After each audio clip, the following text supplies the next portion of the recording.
Buenas tardes, ahora sí a todos y todas, que muchas gracias por venir y unirse a este webinar sobre estrategias de integración sensorial en selectividad alimentaria. Este webinar lo estamos haciendo junto a Cristina Álvarez Chau. Ella es licenciada en terapia ocupacional, es miembro de AISA,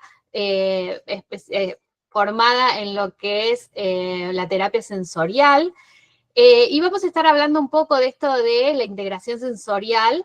Este webinar lo estamos dando en el marco del curso para graduados, que va a iniciar ahora su segunda corte en octubre, en la que ambas dos somos docentes, que es el curso de perfeccionamiento en selectividad alimentaria, de la teoría a la práctica, donde la intención y un poco con este webinar también es poder traer un poco estos conceptos a veces un tanto teóricos a pensarlos, en este caso, en algunas de las estrategias de integración sensorial. Quisiera entonces presentar a Cristina, que nos acompaña acá hoy, el día de hoy, en este webinar. Y agradecerles nuevamente a todos un poco por asistir. La idea es que este webinar sea una cuestión un tanto descontracturada y que podamos un poco charlar sobre esto de la integración sensorial. Muchos de ustedes, por lo que hemos visto en las inscripciones, no vienen del área de terapia ocupacional o están iniciando en esto, y nos pasa mucho como profesionales. Yo soy licenciada en nutrición, para quienes no me conocen. Yo me dedico puntualmente al área de nutrición y discapacidad, pero vengo trabajando hace tiempo ya con niños, y lo que nos pasa muchas veces es que recibimos un niño con selectividad alimentaria y, espérenme 2 segundos, recibimos un niño con selectividad alimentaria y a veces nos da duda de cuándo, digamos, cuál es el rol del terapista ocupacional y cuándo debemos sospechar un poco de que hay alguna alteración sensorial que requiere como derivar a esta área. ¿Cuál es la pauta que nos da? Y eso de ahí parte un poco esta pregunta, Cristina. ¿Qué es lo que tenemos que ver así como alguna alerta como para poder derivar a una colega terapista ocupacional para que evalúe esto? Bien, hola a todas. Es una muy linda pregunta para empezar. Cuando vemos que tenemos reacciones inusuales en niños o en adultos, en un ambiente donde las demás personas no se sobresaltan, no se desorganizan extraordinariamente, no hacen berrinches o aversiones, no se alejan o no se exageradamente se tiran encima de alguna sensación. Cuando vemos esas reacciones inusuales, es un buen momento de consultar a terapia ocupacional desde el abordaje de integración sensorial, ¿sí? Hay ejemplos como los que evitan muchos ruidos fuertes o se ponen a llorar o no quieren o ven quizás en un cumpleaños estas respuestas muy exageradas, muy desordenadas para el momento de bañarse, de cortarse el cabello, de cambiarse un pañal, para elegir comidas, texturas, temperaturas, ¿no? Determinados sabores. Son todas señales, tanto en lo que es la alimentación como en lo que es la vida cotidiana, que bueno, empezamos a tener algunos indicadores que conviene una consulta. Bien, y una pregunta que me hago o que me hacía mucho, pero voy a hacer como que todas la tenemos, esto de las evaluaciones sensoriales, ¿todas las terapistas ocupacionales lo hacen o se forman en el área de terapia de la evaluación sensorial? Digamos, ¿es parte de la formación de grado o es un extra? A ver, son buenas preguntas, Mar. Si bien en la formación de grado hay una pincelada de lo que es la integración sensorial, no es que se va a fondo ni se cuenta con herramientas, tanto para evaluar como para intervenir, ¿no? Acordémonos que la integración sensorial es un proceso neurobiológico con manifestación en la conducta, ¿no? Y hay manifestaciones que hay veces que la formación colabora un montón, no sé, las pupilas dilatadas, la taquicardia, que son todas expresiones del sistema nervioso autónomo de alerta o de estrés, muchas, no siempre, pero muchas veces tienen un causal sensorial. Pues obviamente que tiene que ver con como una respuesta al peligro, como una respuesta a la amenaza, ¿no? Pero muchas veces las sensaciones son percibidas como peligrosas o amenazantes y requiere una formación específica posterior, ¿sí? Ahí contesté. Sí. Y acá viene una pregunta con esto de AISA. Digamos, las formaciones son ahí que se hace en esto de lo que es integración sensorial o evaluación sensorial. Y aprovecho a contestarte esa pregunta y además de lo que refiere a integración sensorial en otros lugares en el mundo. La Asociación de Integración Sensorial Argentina surge, y que tengo el honor de haber estado en el grupo fundador, surge como con la idea de no solamente de custodiar, ¿no? La excelencia o la mayor excelencia posible y cuidar a los niños y a sus familias y las intervenciones, sino también a aquellos que quieren dar formación, ¿no? Lo habitual, lo esperable es que todos aquellos que quieran dar una formación de integración sensorial sea avalado, es conveniente que sea avalado porque hay requisitos para mantener un estándar básico, ¿no? De idoneidad, de eficacia y de rigor científico. Así que conviene que estén avalados. No necesariamente, no, es más, AISA no suele organizar cursos. Claro. En general son más organizaciones privadas. Ahora acaba de terminar de la Universidad de Buenos Aires la primera especialización y de hecho es la primera que puede realizar la universidad, que por fin, ¿no?, se alcanza a una especialización a una certificación desde la Universidad de Buenos Aires y ha sido avalado por AISA. ¿Por qué? Por este rigor. Algo que es importante en Argentina y en varios lugares de Latinoamérica, integración sensorial está llevado adelante por terapistas ocupacionales por un montón de motivos, pero no en todo el mundo ocurre así. En varios lugares hay kinesiólogos o fonoaudiólogos que acceden a la formación completa, ¿no? Pero la realidad es que integración sensorial nace desde Eugene, que ya lo nombraremos en el curso, nace desde una terapista ocupacional, ¿no? Y para dar respuestas y para facilitar la participación de las personas en las diferentes ocupaciones, ¿sí? Entiendo. Son algunas dudas que siempre surgen un poco de esto, porque a veces derivamos a las terapistas ocupacionales, pero pasa eso, que no siempre están formadas en el área de integración sensorial, entonces yo lo que suelo hacer es consultar, o tanto las que conozco, o consultarle a esas terapistas que están tratando si lo están haciendo o no. Y es real, Mercedes, perdón que te interrumpa, no. Es real que no es sencillo encontrar muchos terapistas ocupacionales que estén realmente formados y actualizados en integración sensorial, pero porque por un montón de motivos, ¿no? Por el acceso a la formación, etcétera. Pero si uno está formándose y la demanda de la población requiere que uno comience tratamientos, sí, nobleza obliga es supervisar la tarea, ¿no? Con aquellos que han recorrido un poco más que uno, ¿no? Claro, entiendo.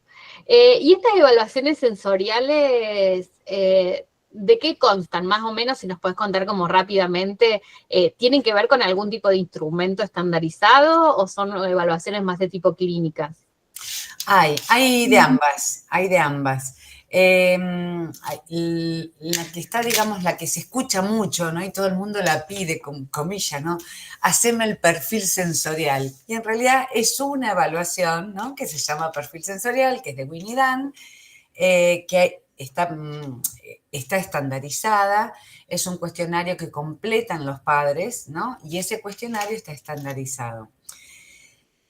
Es una muy buena recolección de datos, como el Sensory Processing, como la medida de procesamiento sensorial, el SPM, que también está preparada para diferentes poblaciones, target de poblaciones, tanto para el hogar como para la escuela, y en la escuela incluso se puede, o para el ambiente adulto, o para aquellos que viven con ese adulto con dificultades en el procesamiento sensorial.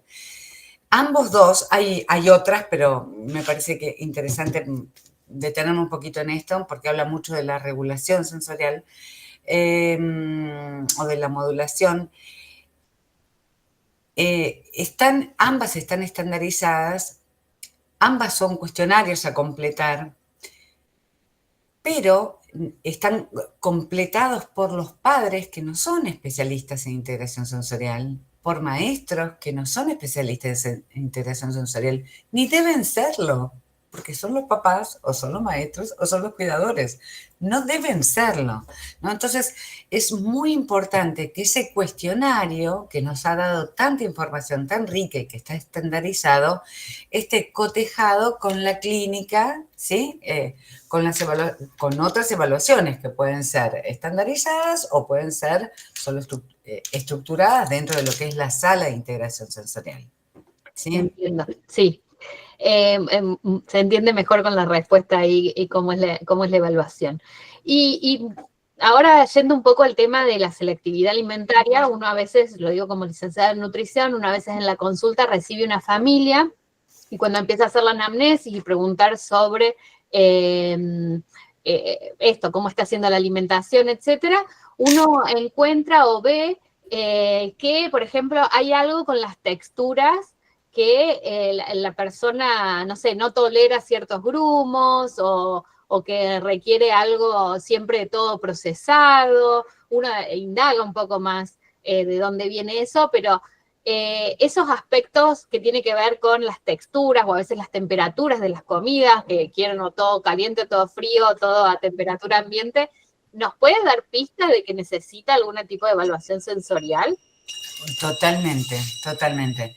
Y hay veces que cuando tenemos la oportunidad de tener fonoaudiólogos que estén formados en todo lo que es la deglución y todo lo que es la terapia miofacial, también puede ser un aporte muy, muy, muy importante. Acordémonos que en todo lo que es el acto de alimentarnos, aparecen un montón de habilidades. Estas las vamos a ir viendo en el curso, ¿no?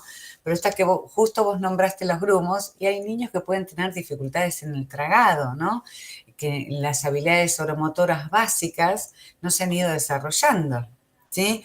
Hay otros que por la falta de experiencia en esta etapa tan crítica, en los 8 o 10 meses, donde aparece toda esta variedad de todo lo que es la graduación, de la incorporación del tamaño, de sabores y de las consistencias, también hubo dificultades.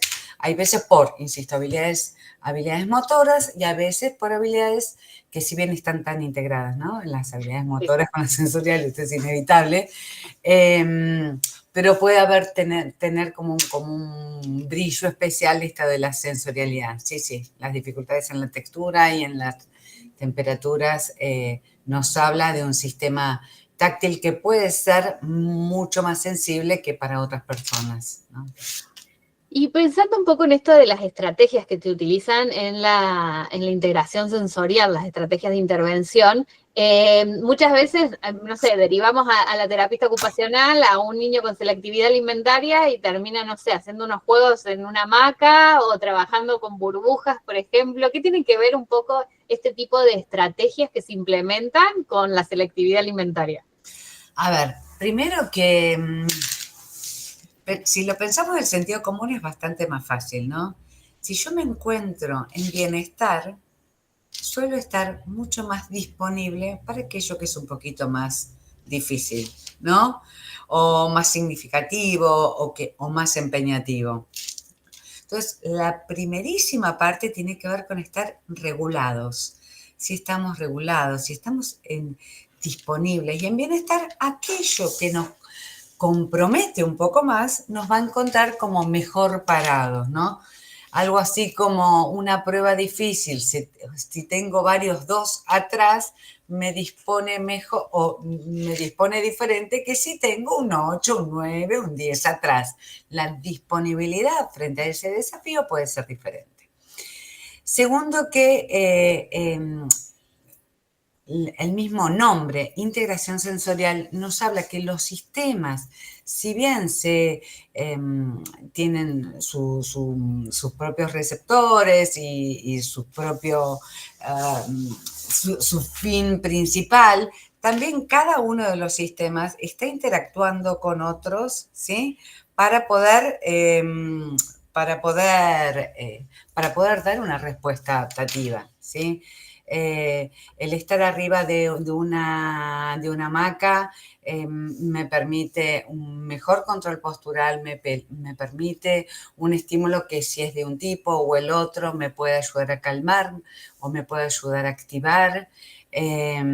Me permite también un mejor equilibrio y un mejor desempeño motor, ¿no? Lo mismo que las burbujas, el hecho de poder encontrarme me implica un sostén la atención, un seguimiento de la vista, una coordinación ojo-mano si las voy a atrapar, comprometerme hasta con esa textura de lo húmedo que aparece y desaparece, que nos parece increíble que haya chicos, que haya un comienzo que no puedan soportar las burbujas hasta que las descubren, ¿no? Claro. Y descubren que no los lastiman, ¿no? ¿Se logró entender? Sí, sí, se entiende como esto de que, a ver, yo lo repito un poco para ver si entendimos bien el resto. Tiene que ver con esto, con poder generar como esta estabilidad primero para poder después ir pensando en algo, bueno, que yo siempre hablo con las familias, es muy incómodo para alguien que tiene selectividad alimentaria y es algo como hasta íntimo el poder meterte un alimento en la boca y hacerlo parte del cuerpo, digamos. Yo siempre le digo a las familias que eso es como si vos fueras a otro país y te dieran un plato de algo totalmente extraño. No sé si lo comes con los ojos cerrados porque te dicen que es rico, no sé, una sopa de serpientes. Uno no es lo natural hacerlo y en esto que vos decís, cuando están desregulados, todo se complejiza más. Sí, como que las dos primeras cosas que necesitamos para poder trabajar y esto hablando de la selectividad alimentaria, pero podemos aplicarlo a todo, ¿no? Tiene que ver con nuestro estado de alerta, si está demasiado elevado, estamos en una situación de altísimo estrés, es muy difícil poder ajustarnos a cosas cuando estamos hiperestresados, ¿no? Y cuando estamos adormilados con un estado de alerta muy bajo, también es muy difícil comprometernos con una ocupación o con una actividad. Entonces, esta es una de las partes. El segundo es la reactividad sensorial. Aquello que veo me parece peligroso o desagradable o me recuerda o tengo me viene una emoción que ha sido desagradable cuando me encontré con ello, probablemente voy a tratar de evitarla. Entonces, todo ese estado de reactividad y de estado de alerta es muy importante poder trabajarlo. Además del control postural, que es muy, muy, muy necesario para todo lo que tiene que ver con las habilidades oromotoras en el momento de comer. ¿Sí? Claro. Después hay una preparación sensorio-motriz, hay alguien ha levantado la mano, ¿no? Hay una preparación oral sensorio-motriz que nos prepara para esa actividad específica, esto es parte de la terapia, en el momento de alimentarnos y después la terapia alimentaria propiamente dicha con un acercamiento progresivo, etcétera, etcétera. Bien. Mariana, ahí en un ratito te damos la palabra, terminamos esto y al final hacemos algunas preguntas. Si quieren también pueden dejar preguntas en el chat y las vamos revisando. Con esto de la integración sensorial, ¿esta dificultad sensorial es parte de niños que tienen algún tipo de discapacidad o no necesariamente?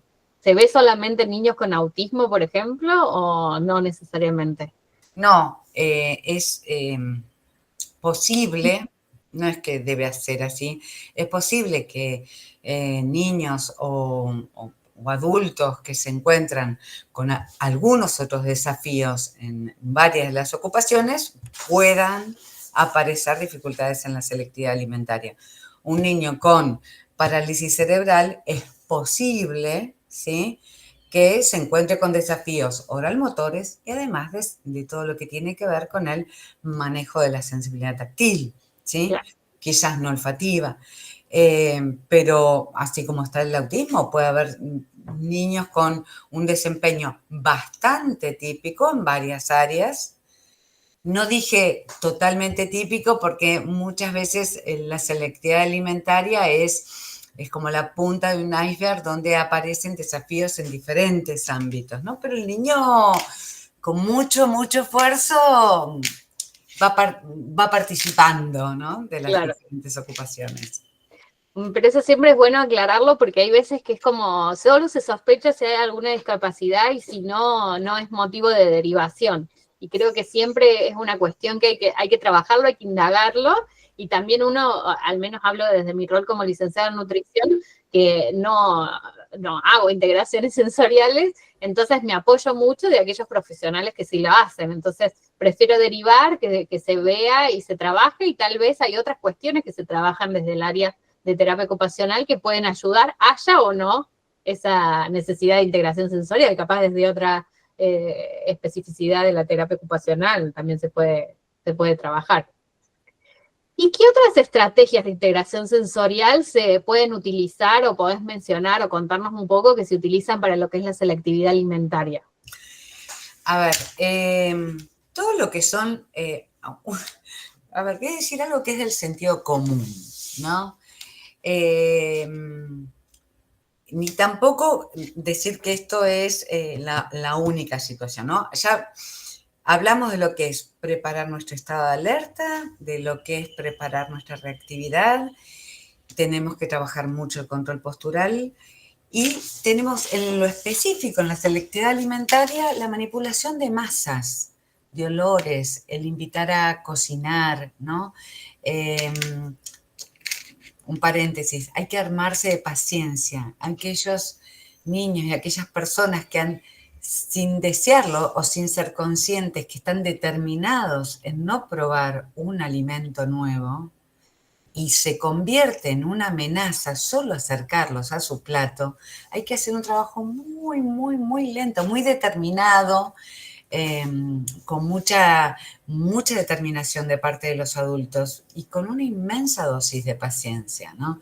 El poder jugar con masas, que las masas tengan diferente textura, consistencia, temperatura, humedad, todo eso, y que haya acceso visual a ir conociéndolas, que algunas tengan colores u olores. Todo lo que es la participación de la comida es inmenso. No sé, los cubitos, para los niños que les gustan los heladitos, el ir poniendo, no sé, generalmente vieron que el hielo es bastante analgésico, ¿no? O calmante. Bueno, el poder acostumbrarnos, que el principio quizás es tenerlo en el plato y es verlo, o es tocarlo, o es tirarlo, o es jugar a romperlo, y quizás ese hielo puede tener algún poquito de color, que es un pequeñísimo cambio, que no es para probar, y puede tener un color verde, un color naranja. Entonces ya estamos tomando variables que después van a ir a la boca en otro momento, que también pueden tener un juguito, o que puede ser una banana. Estoy hablando en caso de que haya algún tipo de acercamiento a alimentos, ¿no? Podemos poner la banana en el freezer y esto puede ser bocaditos y puede evitar, a veces conviene que la toque, a veces conviene que no la toque, según las características del niño. Hay niños que se pueden llevar una banana a la boca, pero no la pueden tocar. Hay niños que pueden tocar una banana, pero no la pueden llevar a la boca. Claro.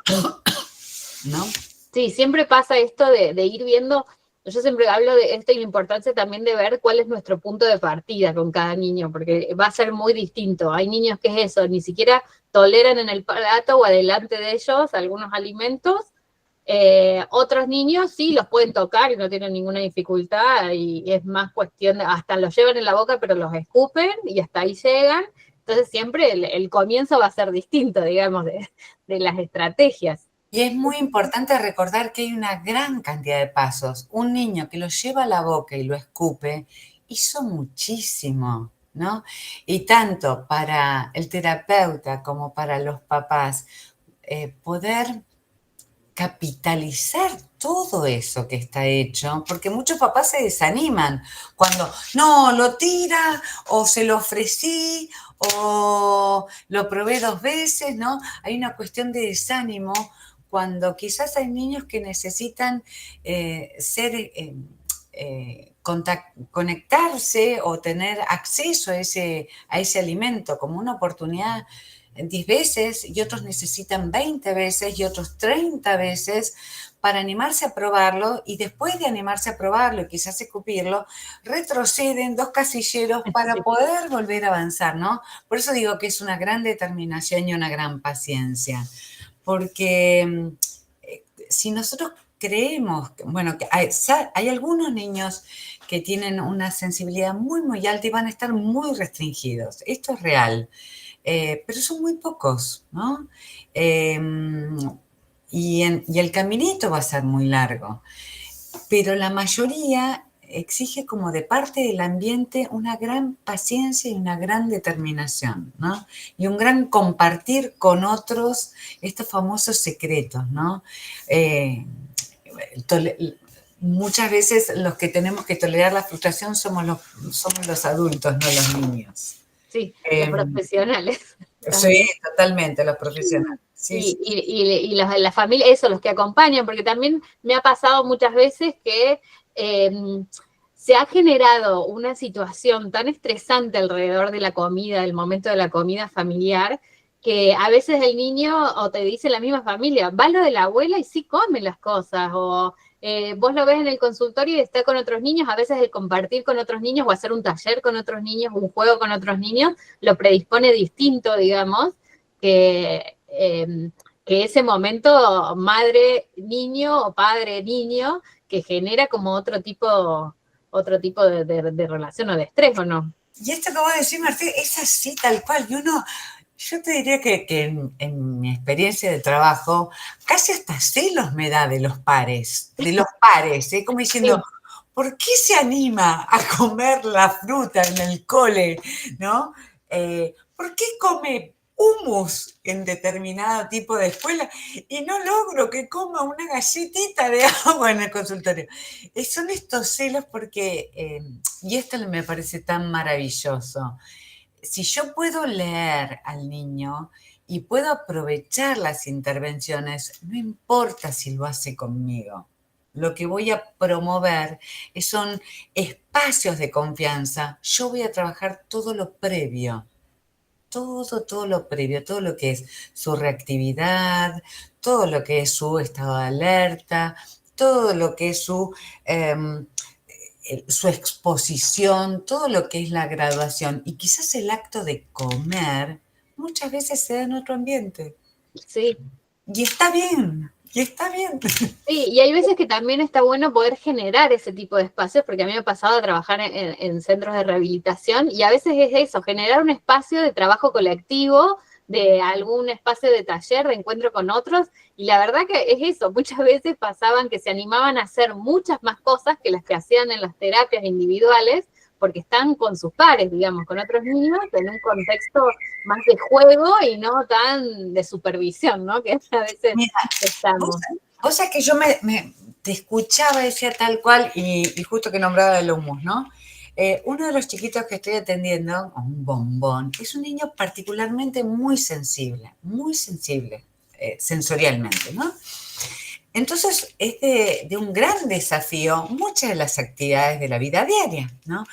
Y vos lo ves que se empeña y le pone fuerza y está muy rodeado de amor y las actividades están muy graduadas y es muy respetado, ¿no? Y otra vez está expuesto una y otra vez. Una de las preocupaciones, este año empezaba su primer grado en el primario, Y ya el año pasado había estado como expuesto al pancito de centeno, a la mandarina, o sea, una escuela del sistema Waldorf, o sea, la alimentación no es que tenían acceso a los ultraprocesados, sino estaban estas oportunidades. Y en la reiteración de oportunidades a lo largo del año, este chiquito había podido comer los diversos panes que hacían ellos un par de frutitas. No salía de allí, pero ya era un montón. Pero estuvo semanas y semanas y semanas y semanas a lo largo del año expuesto a esos olores, esas temperaturas, ¿sí? Esos colores, ese tipo de cocción. Y esta criatura lo pudo incorporar. Su mamá se preocupaba mucho que este año, cada día, en el momento de la colación, era un alimento salado la mayoría de las veces, pero una familia se encargaba de hacer como esa colación, también natural, sin ultraprocesados, a todo el grupo del colegio.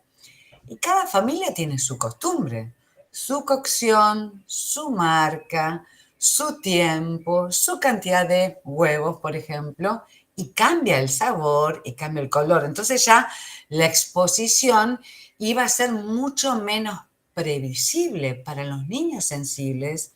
La previsibilidad es muy importante, ¿no? Como el control visual. Y esta criatura le costó un poquito más, pero pudo acostumbrarse a los diferentes arroces, a los diferentes, acá tanto vos, Mercedes, como Mariel me van a ayudar a los nombres, ¿no? Pero se pudo acostumbrar a los diferentes, las diferentes cocciones de las diferentes familias, con los diferentes postres. Y a mí me parece maravilloso. Este niño estaba motivado por sus pares, por un ambiente de mucha confianza y muchas semanas de exposición a eso que no era igual y era parecido. Claro. Y, Bárbaro, ¿no? y eso sí, está buenísimo, porque también es eso, a veces los tiempos no son los que nosotros creemos, y por otro lado también esto de que cada niño viene con una trayectoria, con una historia, con un contexto, una familia, y las estrategias que vamos a poner en juego van a depender mucho de cada caso. Por eso también en el curso nosotros lo que hacemos, esto de la teoría y la práctica, nosotros hacemos unos análisis de caso, donde vemos un caso y desde las distintas disciplinas que trabajamos las docentes, vamos analizando, bueno, qué es lo que haríamos y qué es lo que trabajaríamos. En algunas cosas coincidimos, en algunas no, pero es cómo ir armando, porque no hay una receta del tratamiento de la selectividad, ojalá lo hubiera, pero no hay nada establecido de que para resolver la selectividad yo hago este juego, después esta actividad, después esto, y listo, y se terminó. Tiene que ver Y es, como mucho. y es espectacular, Mercedes, porque eso nos pone en un lugar de... por un lado nos pone una expectativa, un estándar bastante alto en términos de formación, Sí. y por otro lado, como expectativa, después hacemos lo que mejor nos sale o mejor podemos, ¿no? Y por otro lado nos pone en un lugar de alta humildad, de gran humildad. Necesito al otro colega con otras herramientas y necesito el saber de esos adultos cuidadores y necesito el saber de ese niño. Ese niño tiene mucho para contarnos por el cual no come. También, y de la prueba y error y poner en práctica como ciertas estrategias, esto que vos decías, un montón de estrategias que uno va viendo, inventando. Hablábamos la otra vez nosotros cuando nos reuníamos también esto de que nunca se te acaba el libro, no hay una lista tampoco de estrategias porque nunca terminan y uno va viendo y pensando y tomando ideas y algo que viene en un video, algo que viene en una imagen. Y esto que decías, ponerle que decías de los hielos y los colores, y yo me pensaba también que con esos hielos y colores uno puede pintar y tal vez dibujar con esos hielos y hacer una actividad y ya uno está tocando otras temperaturas. Por eso también esto, desde donde uno empieza a ver que hay una dificultad, cómo poder ir integrándolo. Y bueno, y el juego es es la forma para trabajarlo con los niños también. Tal cual. El otro día una colega, estamos hablando, no me acuerdo de qué, ¿no? Pero una colega me dice, claro, como cuando jugás con los chicos a hacer el perrito que tienen que agarrar la bolsita. Y yo digo, ay, yo esa no la tenía. Decís, claro, ese nene está abriendo la boca, está agarrando una bolsita con la boca, la está mordiendo, la está trasladando, está trabajando un montón. Además de que está trabajando postura y está teniendo información proprioceptiva, información vestibular, es una actividad con atención sostenida, bla, bla, bla, bla, ¿no? Pero digo, claro, estaba trabajando también todo lo que es la boca y digo, ¿por qué yo no hago eso? ¿Viste? Esta cosa vuelvo, ¿no? Como el celito, ¿por qué yo no lo hago? Y es una estrategia, no hablamos de comida, pero estamos hablando de llevar a la boca, Claro. ¿no? En algunos casos, algunos chicos pueden llegar a favorecerse con mordillos, otros no. No tiene por qué usarse mordillo. Puede algunos niños beneficiarse con ello, ¿no? Ahí viendo un poco las preguntas que ponían en el chat, preguntaban, bueno, si durante la alimentación complementaria ya podemos sospechar de una selectividad alimentaria y desde cuándo podemos decir que se puede derivar un niño o no. Yo creo que y en el curso abordamos como mucho el tema de la alimentación complementaria, nos puede dar signos de alerta.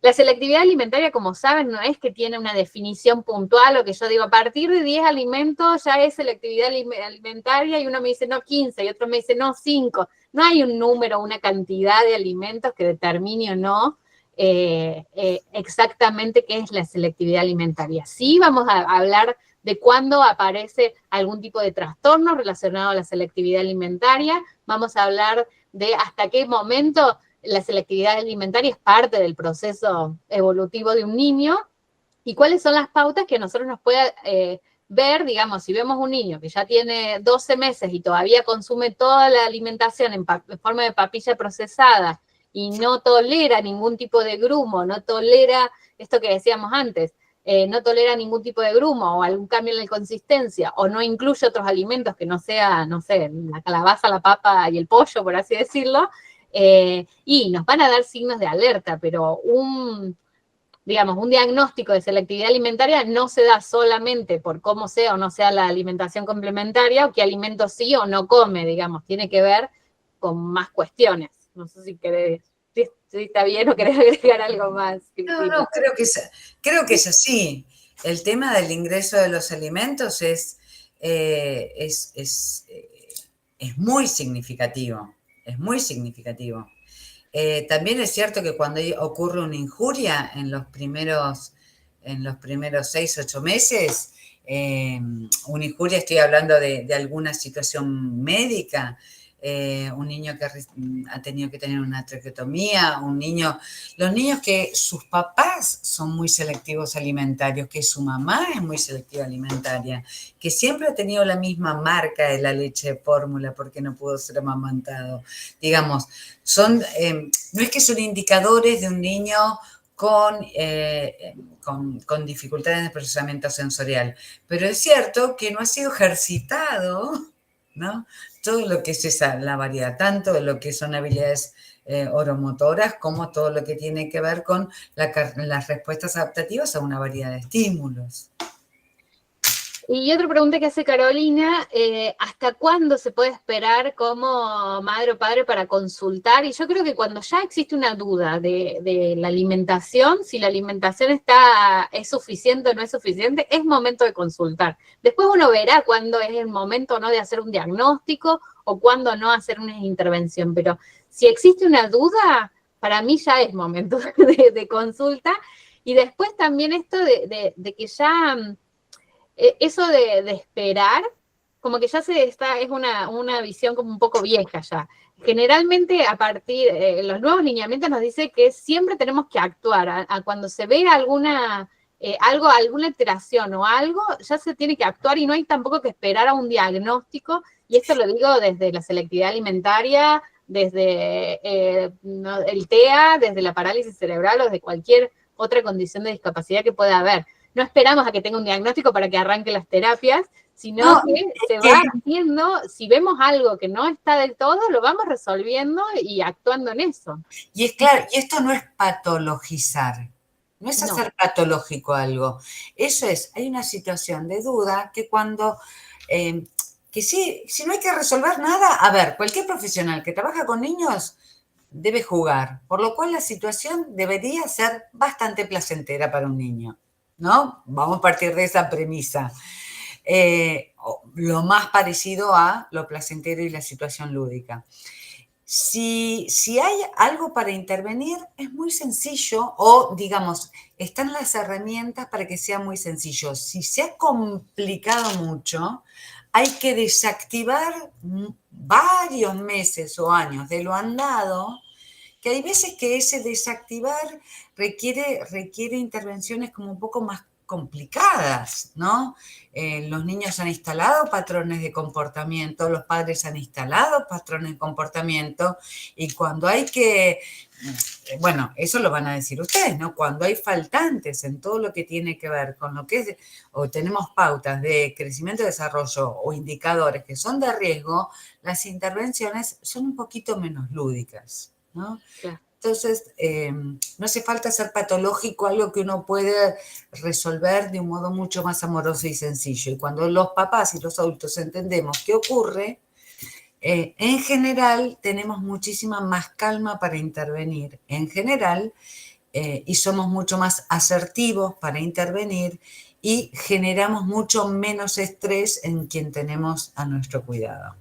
Sí, eso también lo vemos en el curso, esto de poder ver cuáles son digamos, los distintos, la selectividad alimentaria es como que tiene una gama muy amplia y no podemos generalizar a todos en esto y también eso, delimitar cuándo la intervención tiene que ser más fuerte, digamos, por así decirlo, esto que vos decís, menos lúdica, y cuándo sí tenemos un tiempo más, un margen más para esperar.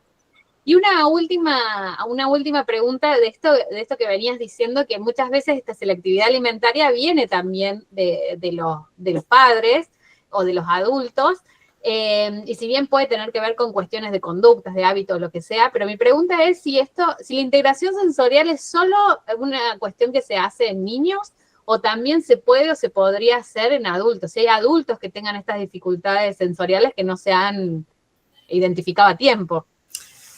Sí, mira, muchas veces estamos hablando de selectividad alimentaria, ¿no? Sí. Porque integración sensorial también, pero vamos a hablar de selectividad alimentaria. En relación a desorden en el procesamiento sensorial. Sí hay modos de intervenir, ¿sí? También con todo lo que tiene que ver con las técnicas de relajación, hay una parte que es muy parecida, ¿no? Todo lo que es la reactividad sensorial, todo lo que es el estado de alerta, y hay una parte que es mucho más consciente y voluntaria, ¿no? Todo lo que es la relajación, el planteo de metas muy cortas, ahí interviene mucho lo cognitivo, si bien se trabaja mucho los procesos de acercamiento, ¿sí? Y de intervención específica en la sensibilidad. Sí, se trabaja, pero en general hay muchos menos casos de adultos que puedan acercarse como inquietud, ¿no? El adulto como que, bueno, yo como esto y ya, no les... En general para el adulto tiene que ocurrir por un tema más médico que se acerquen para variar la alimentación a un TO. ¿Se entiende lo que quiero decir? Sí. Incluso a veces termina viendo cuando ven en los en sus hijos estas cuestiones, como que ahí se empiezan a ver un poco reflejados. Y a veces parte de ahí la Y consulta. van a tratar de justificarse de las mil y una maneras para ellos continuar con su patrón de comportamiento, pero que el niño no lo tenga, ¿no? Y en un momento en el mejor de los casos, se van a dar cuenta que ellos tienen que hacer modificaciones para que sus hijos puedan tener una alimentación más saludable. Sí, y esto es un poco hablando de esto que decimos del área de integración sensorial, pero también, digamos, lo que siempre decimos es que también el tipo o los estilos parentales que tiene cada familia van a reflejar en las conductas y mucho en lo que vaya pasando. Entonces también es importante, bueno, considerarlo y evaluarlo. Eso también es otro contenido que desarrollamos, porque desde ahí tenemos que poder identificarlo para poder ir trabajando y que ellos también lo vean y lo repensemos, porque también es eso, no pueden venir al consultorio los niños, nosotros hacemos magia y se van, sino que tiene que ser los niños, cuando uno trabaja en el área pediátrica siempre trabaja con la familia, digamos, no es, ningún niño está aislado, porque de por sí necesita de un grupo familiar para subsistir, entonces siempre trabajamos en conjunto con todos. Bueno, hasta acá llegamos con esto del webinar. Era un poco para contarles un poco sobre este tema que, como les decimos, hay muchísimo más para hablar, debatir. El tema de la selectividad no es un tema finito, por así decirlo, es muy amplio. Hay muchas de las preguntas que incluso quisieron que no vamos a llegar a tiempo a verlas, pero sí, bueno, invitarlos por haber participado en el webinar, cuentan con un código de descuento con un 25% de descuento. Esto les va a estar llegando de todas formas al mail a todos los que se inscribieron en este webinar. Y también comentarles que por octubre también hay un descuento para cuando hay grupos de 5 o más personas. A este 25% de descuento se le suma un 10% más.